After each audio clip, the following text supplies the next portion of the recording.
बालीजात्रा को जातीय मान्यता संपर्कित प्रश्नर उत्तर में शुक्रवार संस्कृति मंत्री सूर्यवंशी सूरज सीधा सड़क बालीजात्रा भली उत्सव बा मेला को जातीय मान्यता दियाजिबार कौनसी व्यवस्था नाही बोली विधानसभा रे स्पष्ट करिसेंते।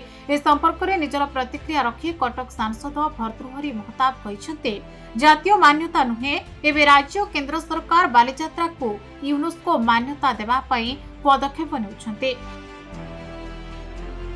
एने केंद्र सरकार किछि ठोस पदक्षेप नेबा सह सांसद भर्तृहरि मध्य संपृक्त अधिकारी मानक सह आलोचना करिसेंते। सेहिपरि चौदार कटक विधायक सौभिक विश्वाल मध्य कटक बालीजात्रा को यूनेस्को मान्यता देबा पई प्रयास चलिथिबा कहिसेंते।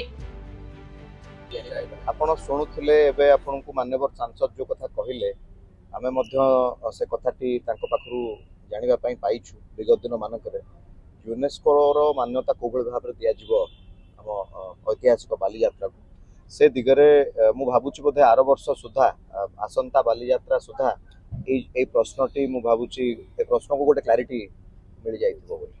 बालीजात्रा होछि गोटे ट्रेड फेयर एवं ए ट्रेड फेयर को आमे यूनेस्को रो मान्यता दवा पई मु आरथर मध्य कहिथिले एवं से दिगरे मुख्यमंत्री मध्य घोषणा करथिले। से दिगरे आमे अग्रसर होछु। आसंता बालीजात्रा जायटी अपेक्षा करिया।